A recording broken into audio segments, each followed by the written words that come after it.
네, 주 후반에 굵직한 글로벌 이벤트가 많이 예정되어 있습니다. 그를 앞두고 우리가 또 어떤 관전 포인트를 잡고 시장에 대한 시각을 정립해 가야 되는 것인가 이야기 나눠보겠습니다. 글로벌 스나이퍼, 오늘 GFM 투자연구소 이진우 소장님과 함께하는 날이죠. 소장님 어서 오세요. 네, 안녕하세요. 네, 굵직한 주요 이벤트, 바로 잭슨홀 미팅 딱 많이들 떠올리실 것 같은데요. 네. 증시에 미치는 영향력 오늘 주제로 다뤄볼 겁니다. 일단 뉴욕 증시 얘기해봐야 될 텐데요. 네.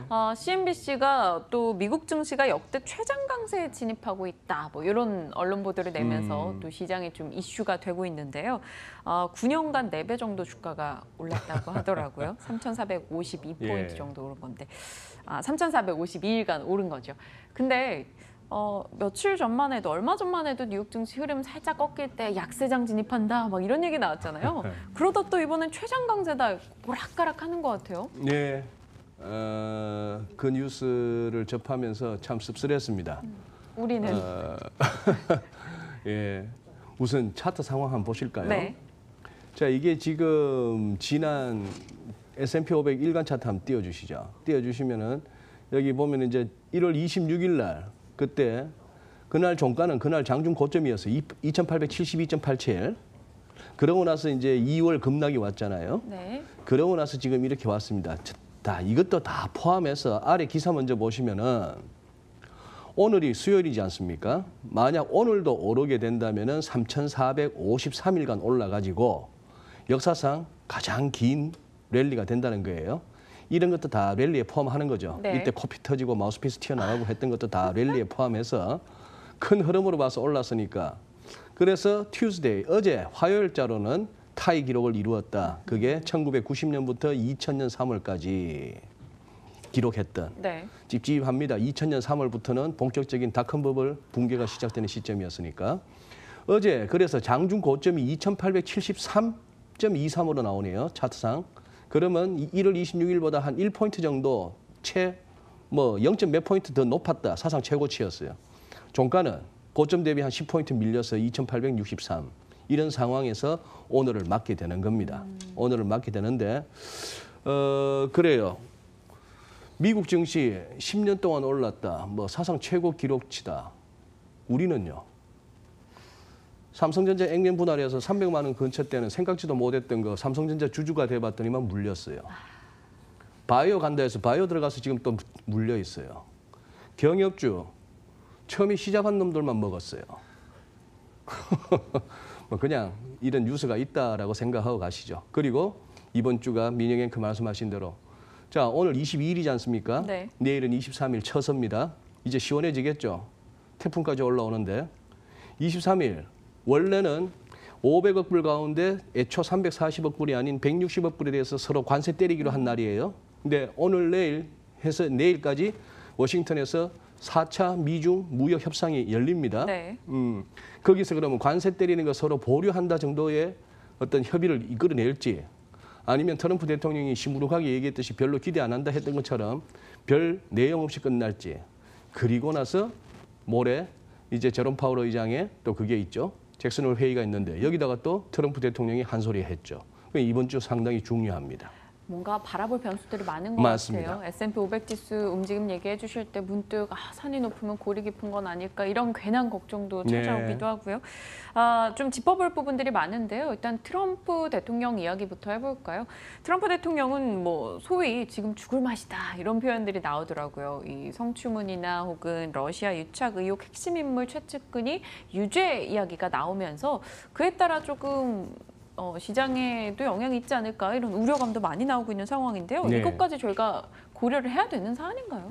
고려해야 될 것 같습니다. 왜냐 어제 뉴욕장이 후반에 상승폭을 갖다가 좀 줄이는 것이나 지금 시간의 거래에서 지수선물 거래에서 좀 이렇게 약세를 보이는 이유가 아무래도 이 트럼프 방금 민영 앵커 소개하신 그 사건 때문인 것 같아요. 네. 트럼프를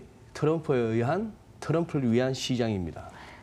그러니 지금 최근에 그나마 이 2월 급락 이후에 어렵사리 해서 다시 전고점을 갖다가 열게 한 S&P 500 기준으로 이 뉴스는 이거였거든요. 트럼프가 만들어줬거든요. 이 뉴스 한번 보시죠. 네. 이거 지난 17일 날 나왔던 거. 우리 광복절 다음 날 얼마나 깜짝 놀랐습니까? 그런데 그 다음날 그래도 급반등이 나왔던 게 이 뉴스가 슬쩍 흘러나왔기 때문이죠. 어쨌거나 11월 이전까지 이 두 정상이 만나서 하겠는데 그 전에 한번 실무급 무역 협상하겠다 하는 것이죠. 네. 날짜도 보세요. 11월 12일 날 18일 날 에이펙 정상회담이 있고 30일 날 G20 정상회담이 있는데 그 전에 만나지. 11월 6일 날 중간 선거 있는데 그 전에 만나지 싶었지만 제가 생각하기에 트럼프 대통령도 부담스러운 거예요. 괜히 그 전에 선거 직전에 만났다가 이 담판이 잘 안 되면. 네. 그다음 이것도 시장으로서는 좋은 뉴스로 받아들였던 거예요. 이거 그때 우리 다뤘었잖아요. 7월 19일 날 20일 날 그 무렵에 CNBC하고 그거 하면서 저 인터뷰하면서 연준에다 굿맨을 꽂아놨는데 파월을 의미했죠. 이 표현 I'm not thrilled about higher. 즉 나는 고금리 신나지 않는다.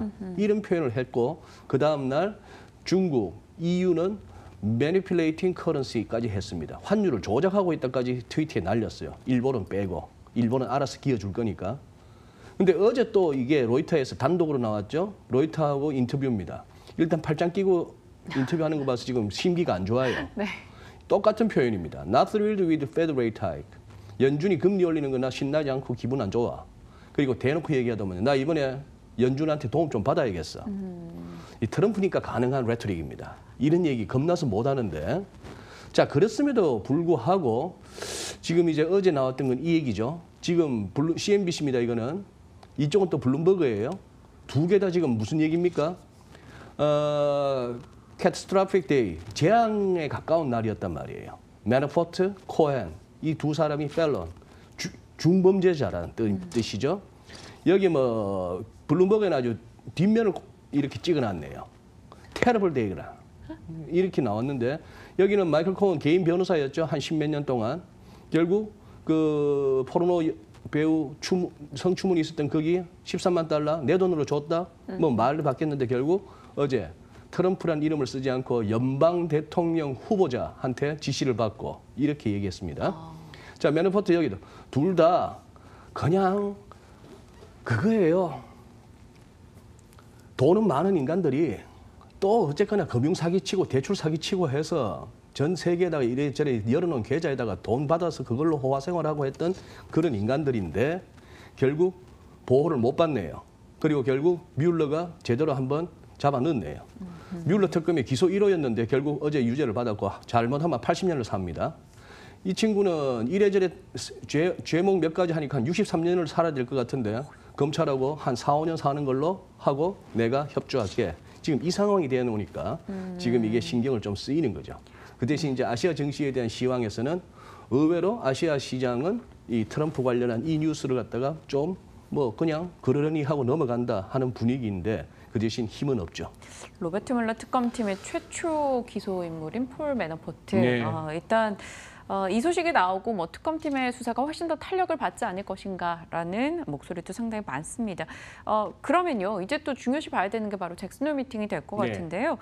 트럼프 대통령의 금리 인상에 대한 날선 비판이 있고 이 파월 연준 의장의 첫 공식 석상이죠. 그 네. 비판 이후에 과연 어떤 얘기를 할까 많이들 궁금해하는데 신한금융에서 만약 여기서 비둘기파적인 이야기가 나온다면 증시는 이제 우리 증시는 상승으로 돌릴 수 있을 것이다 이렇게 얘기가 나왔어요. 가능할까요? 기대해도 됩니까? 그러니까요. 참 이 트럼프 대통령이 그렇죠. 트럼프 대통령 밑에서 뭐 해먹기가 힘듭니다. 연준 의장 노릇하기도 힘들고 상무부 장관 노릇하기도 힘들어요. 지금 뉴스 검색 한번 해보시죠. 자동차 관세 해서 한번 검색 한번 해보시면은 뭐 불과 열 몇 시간 전 해가지고 윌버로스 상무장관이 너무 지금 검토할 게 너무 분량도 방대해서 8월 말까지 자동차 관세 때릴 거 힘들겠다 했는데 불과 몇 시간 있다가 또 어디 중간선거 유세 어디 버지니아 중가 어디 가가지고 또 트럼프 대통령 거기서 또 막 자기 지지자들 와 하니까 또 업돼서 하는 얘기가 25% 때릴 거야 이 유산에 이러고 있는 중이죠. 적어도 우리가 그렇다고 서로 인정해 왔습니다. 연준은 뭐 한국은행이나 일본은행 같은 그런 어떤 중앙은행의 개념이기보다는 월가의 은행들이 다 주주요. 그래서 온갖 음모론에서는 이것이 중앙은행이라고 할 수 있겠느냐 이런 등등의 음모론에 늘 시달리는 연준임에도 불구하고 우리는 그래도 연준의 독립성을 갖다가 서로 시장은 인정해 왔는데 여다 대놓고 금리 오르는 거 싫어라고 얘기합니다. 싫겠죠. 전 세계에 트럼프 타워가 몇 개인데 그 자기 돈으로 지었겠어요? 스스로가 나는 킹 오브 데트라 했는데 나는 부채의 왕이고 나 파산으로 나 부자 된 사람이 한 사람인데 그 모든 것들을 다 빚내서 그렇게 해서 최대의 부자인데 빚낸 사람 입장에서 금리 오르는 거 싫죠. 그러니 자기는 저금리가 좋아. 당연한 얘기인데. 자, 그러면은 미영앵커가 지금 파월 의장이세요. 네. 어떻게 하실래요? 임명권자인 대통령이 그렇게 2번이나 얘기했습니다. 7월 달에 달러 강세 마음에 안 들어 했다가 트럼프한테 드라기한테 무시당했고 그 이후에 달러는 강이었어요. 저는 뭐 방송 나와서 이제 트럼프 대통령 트위트든 뭐 연설이든 간에 시장 갖고 얘기하면 안 되겠습니다. 이 소리도 했는데 그럼에도 불구하고 이번엔 2번째로 나왔죠. 아주 금리 인상, 덕 좀 봐야겠다까지 했는데 그럼 여기서 파월 의장이 그동안에 대통령은 트위터에다 대고 밤낮으로 미국 경제 좋아 미치겠어요 이러는 와중에 자기들도 FMC 때마다 미국 경기 좋아요, 살리드에서 스트롱으로 견조하다 해서 아주 견실한 경제다. 그래서 점진적으로 금리 올리겠다고 했던 게 불과 얼마 전인데 갑자기 그래서 터키가 필요했나요 혹시? 그래서 터키를 작살내야 했나요? 언제든지 작살날 수 있었던 여건, 경상적자에 시달려 인플레는 높아, 거기다가 뭐 중앙은행의 독립성도 보장 안 돼서 대통령이 금리 올리지 마, 거기다가 사위 재무장관 앉혀, 단기 외채로 그냥 꾸려나가던 그 나라가 언제든지 공격받을 수 있었던 거기를 갑자기 ECB도 금리 올리기 싫어서 ECB가 터키 때문에 우리 유럽 EU 은행권들 좀 부담되겠는데 그걸 또 파이낸셜 타임즈가 대대적으로 보도하고 그래서 확 한번 리라 똥값 만들고 터키 때문이라도 금리 못 올리겠는데요라고 연준이 얘기하면 우리 한번 웃어줍시다. 예, 웃어주고 만약에 여기서도 모르겠습니다. 파월 의장의 그 어떤 저는 오히려 옐런 의장보다 좀 더 이렇게 정무적인 감각이 있고 더 노회하다고 생각하는데 어떻게 이번 연설에서 잘 이 난관을 헤쳐나갈지 크게 달라져서는 어느 쪽이든 저는 여기서 더 매파적인 스탠스를 비치는 것도 연준으로서는 뭐 자살 행위고 여기서 갑자기 완화적인 비둘기파적인 금리 더 못 올릴 것처럼 얘기하는 것도 연준도 우스워지고 시장이 그것을 갖다가 마냥 환호하기에는 네. 좀 뭐합니다. 그러니 지금 이 대목에 저는 지금 연준 의장 하라 해도 하기 싫어요. 이 S&P 500 지수 월간 차트 보십시오. 아까 말씀드린 1990년 한 10월부터 해서 여기까지 올랐던 그날, 그 날짜 수가 3,400 뭐 얼마예요? 52년. 네. 예. 여기서부터 해서 이제 여기까지 어제까지로 그 날짜를 맞췄고 오늘 더 올라주면 이제 타이 기록이 아닌 신기록이 나오는데 여기서 지금 딱 한눈에 보이는 더블탑 가능성 그리고 이 극단적 과매수 여기서 그러니까 옵션 시장에 그런 얘기가 들리는 겁니다. 양방 매수가 지금 포지션이 굉장히 많다는 거예요. 양방 매수는 뭐죠? 위로 한번 겁나게 가든지 한번 크게 부러지든지 그런 식으로 해서 옵션 쪽에서 그런 포지셔닝이 많다는 얘기는 시장 플레이어들도 느낀다는 겁니다. 굉장히 지금 이 시점이 중요하다 하는 그런 상황이죠.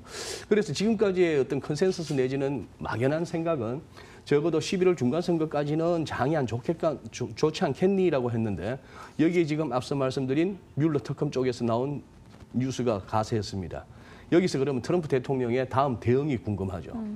더 그러면 확실하게 시장을 서포트할 뭔가를 끄집어내려는지 아니면 다독거리고 갈는지 아니면 시장은 이제 트럼프의 힘이 빠진다라고 보고 우리가 트럼프 랠리라고 이름 지었을 만한 모든 어떤 시장 가격 흐름에 되돌림이 나올 것인지 그것을 갖다가 내일 한번 미중 무역전쟁 협상 보고 파월 의장 그리고 파월이 아닌 갑자기 구르다가 이번에 히탐 칠 수도 있습니다.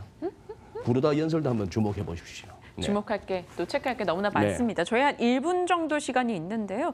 트럼프 입에 또 환율이 춤추는 느낌이다. 네. 이런 표현들을 많이 써요. 네. 저 외환 시장과 국내 증시에 대한 짤막한 전망, 코멘트 예. 부탁드립니다. 환율은 달러는 일단 그동안 강하게 왔다가 특히 터키 재료 그리고 중국 위안 재료로 강하게 왔다가 7리라 7위안의 어떤 한계를 느끼고 지금 조정받고 있고 그리고 트럼프의 어떤 금리 올리는 거 싫어요 하는 발언에 돌고는 있습니다만 이것이 그렇다면 꼭지 확인하고 추세로 돌았다고 보기에는 아직까지 확인이 필요합니다. 네. 그런 상황이고 우리 뭐 마찬가지죠. 코스피도 의외로 이제 일간 기준선 그리고 전환선 다 이 저항은 뚫긴 뚫었습니다만 지금 조금 이 차트에서 보시다시피 거래가 붙지 않고 있는 데서 시장 에너지는 아직까지 약하다 하는 것이죠.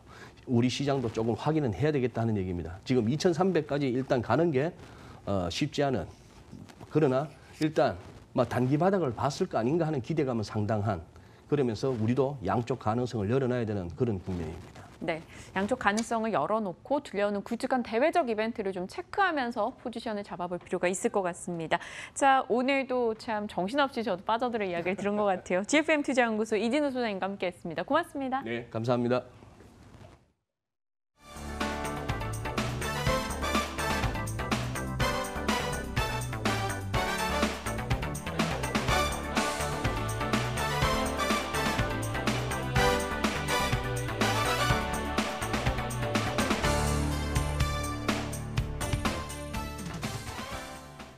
네, 저희 프로그램이 진행되는 동안 코스닥 시장의 상승 탄력이 꽤 많이 줄어든 상태로 거래가 되고 있죠. 오르고 또 오른다고 생각하더라도 앞으로 하반기 남은 시간에 대한 불확실성은 여전히 있는 것 같습니다. 그래서 저희가 좀 특별한 시간을 내일 준비했는데요.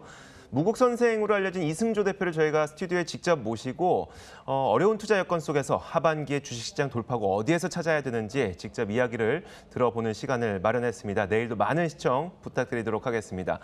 저희는 오늘 여기서 물러나겠습니다. 시청해주신 여러분 고맙습니다.